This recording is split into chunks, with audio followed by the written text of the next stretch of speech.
angelic, and angelic could be either angels of the host of heaven to do powerful, mighty things and protect us on our behalf, or angels of darkness that were once in heaven or are now here that are allowed to reap what you would say fury under the guise that it is God doing, but really it is not. As you were opening my mind and seeing where new grow zones are, well, why is it that there could be some military action in those same sectors emerging or better grow zones? Who's going to have that land? Who's going to be able to actually have those resources?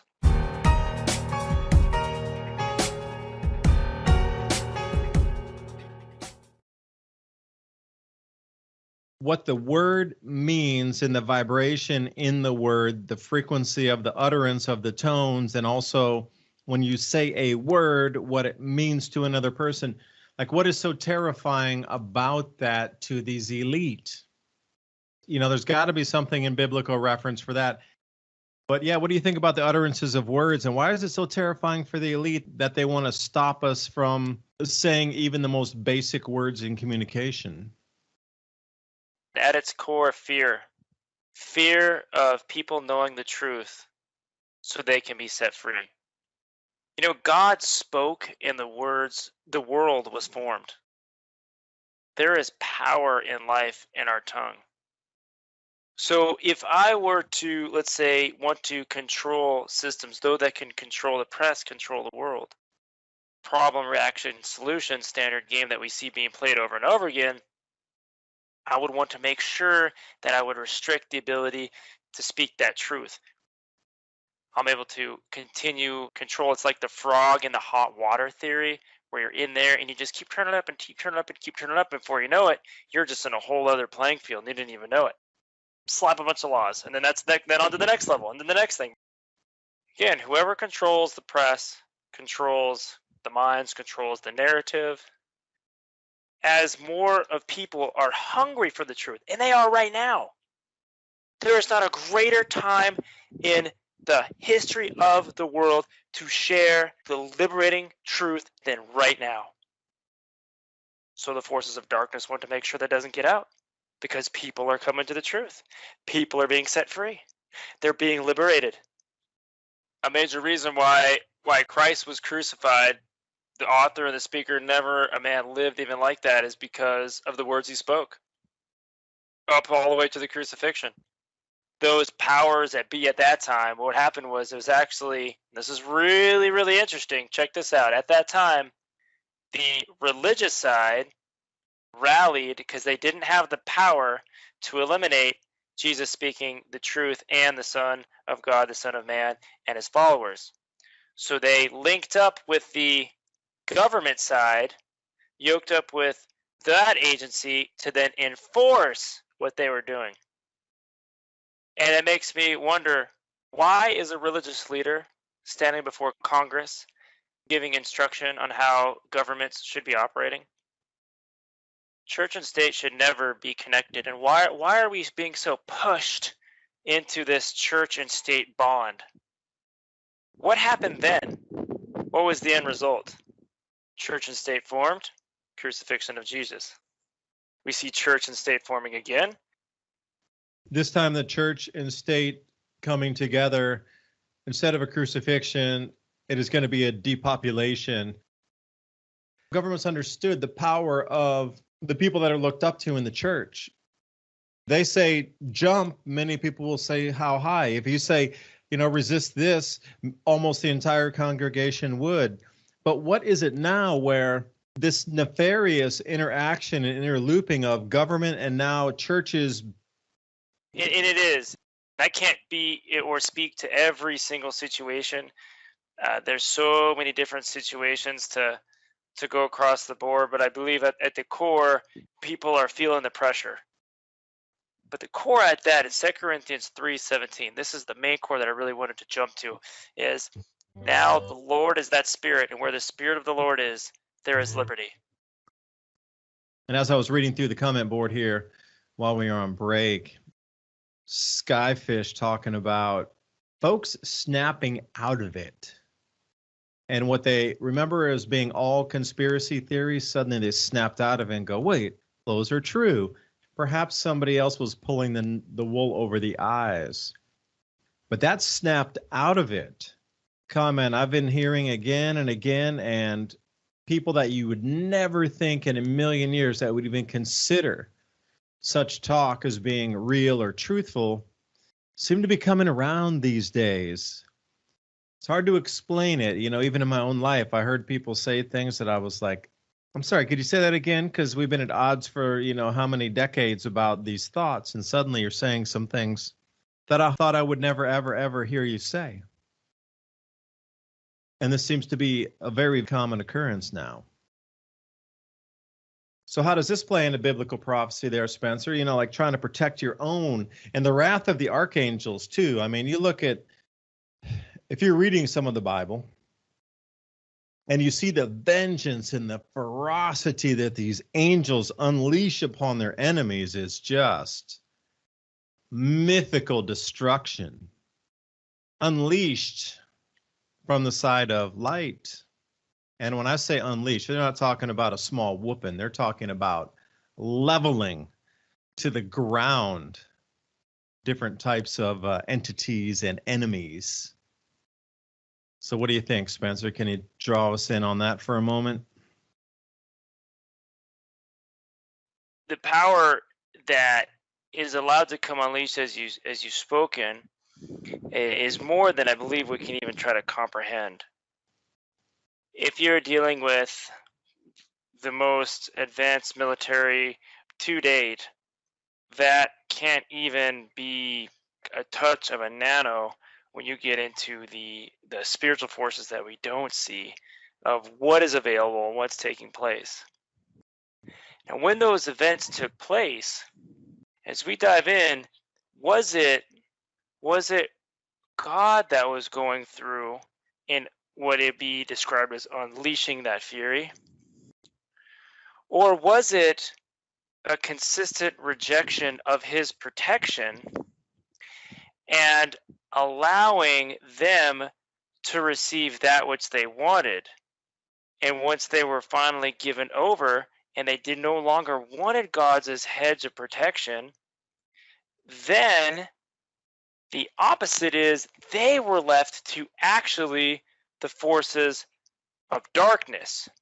And it's the forces of darkness under the guise that God is doing that came through and unleashed that fury.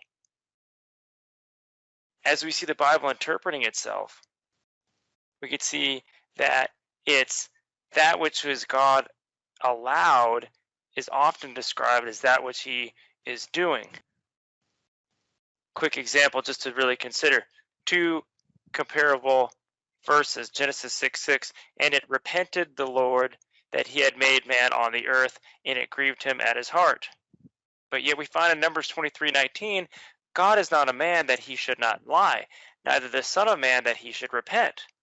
Hath he said, and shall he not do it? Or hath he spoken, and shall he not make it good?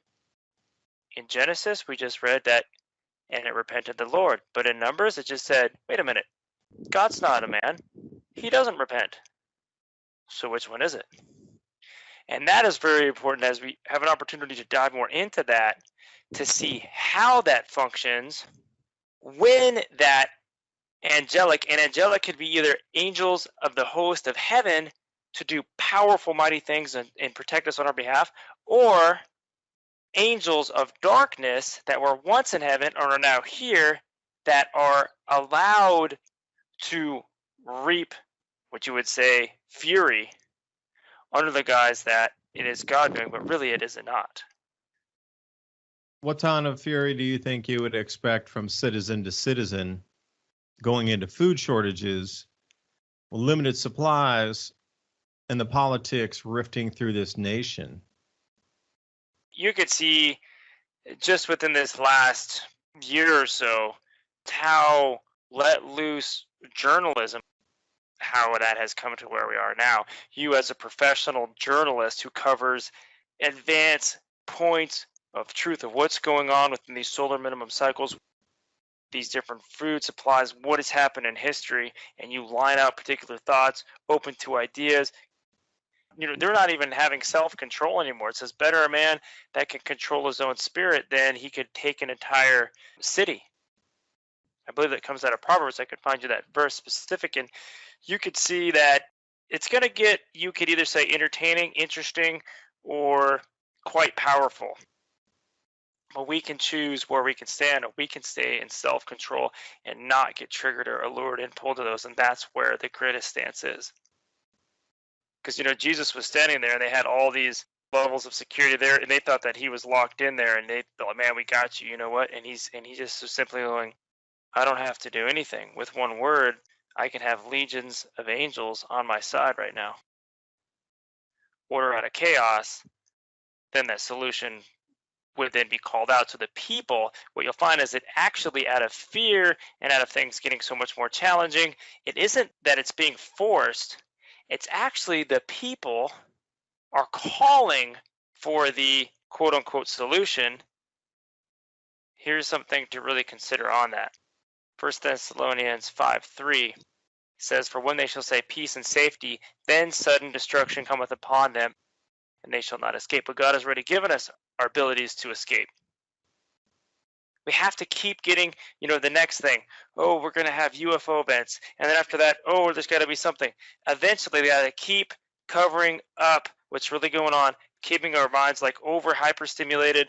The next greatest thing, oh, well, this thing's happened. Oh my gosh, now this. And then, oh my gosh, how's this? And eventually, as people become more and more awake, they're going to run out of stories. And they're just going to have to really start going, okay, hold on. People are becoming awake now. You're running out of smoke. The smoke machine's getting a little dry.